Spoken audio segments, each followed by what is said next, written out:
दो लोगों की गिरफ्तारी हुई है। क्या बताया आरोपियों ने, किस वजह से उतनी तेज रफ्तार में गाड़ी चला रहे थे और सीक्वेंस ऑफ इवेंट क्या था? ये थाना गोमती नगर विस्तार में 21 नवंबर के प्रातःकाल एडिशनल एसपी श्वेता श्रीवास्तव के बेटे के साथ एक दुर्घटना हुई, जिसके संबंध में एक अभियोग पंजीकृत किया गया है, जिसमें इस घटना के जिम्मेदार दो व्यक्तियों को गिरफ्तार किया गया है और इसमें प्रयुक्त की गई गाड़ी को भी बरामद कर लिया गया है। घटनाक्रम के संबंध में आरोपियों ने बताया कि उनके उसमें से एक आरोपी देवश्री वर्मा के चाचा ने एक नई XUV 700 अभी 2 महीने पहले खरीदी थी और उसके चाचा वर्तमान में लखनऊ में किसी शादी की वजह से आए हुए थे और ये दोनों लड़के उसमें तेज स्पीड से गाड़ी चलाने चाहते थे, उसको टेस्टिंग करना चाहते थे। इसीलिए रात में देवश्री वर्मा ने अपने चाचा से गाड़ी और गाड़ी की चाबी लेकर के अपने पास रख ली थी। प्रातःकाल उठ करके देवश्री वर्मा अपने मित्र सार्थक सिंह के पास गया,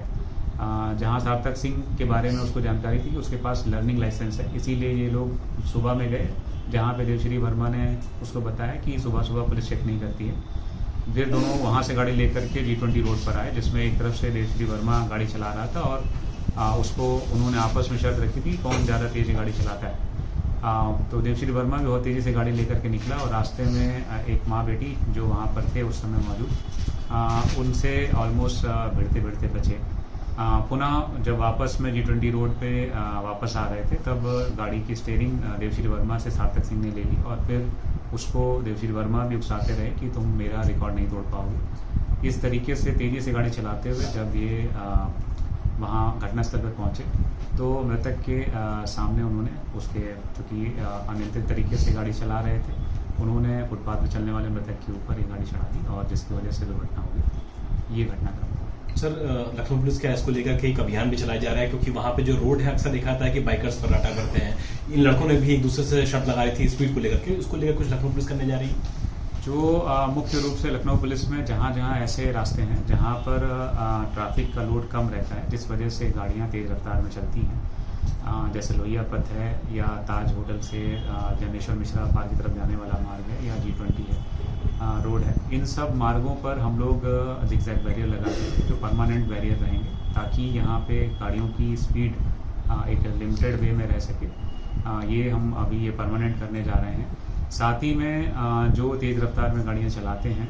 उनकी गिरफ्तारी या उनकी गाड़ियों की सीज करने के लिए जिस समय विशेषकर से कार्यक्रम सुबह के समय होता है,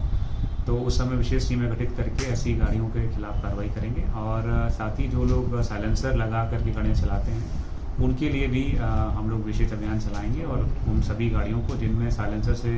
अलग ज़्यादा आवाज़ आती है तो उन गाड़ियों को भी सीज करेंगे। आखिरी सवाल सर, क्या जो आरोपी है सार्थक सिंह, इसके पिता ने पहचान छुपाने की कोशिश की, गाड़ी छुपाने की कोशिश की और ये भी बोल दिया क्या कि सार्थक नाम का उनका तो कोई बेटा ही नहीं है? जो सार्थक सिंह इसमें मुख्य आरोपी है, जो गाड़ी उस समय चला रहा था जब दुर्घटना हुई, इन लोगों ने घर में जाकर के अपने परिवारीजनों से, विशेषकर अपने पिता से बातें बताई, तो उनके पिता ने इस गाड़ी को धुलवा करके इसको छुपाने का प्रयास किया। उसके बाद अभियुक्तों को भगाने में मदद करी। इसी कारण से उनके पिता सार्थक सिंह के पिता रविंद्र सिंह के खिलाफ भी 201 के अंतर्गत हमने कार्रवाई की है और यदि इस प्रकार के साक्ष्य चाहते हैं जो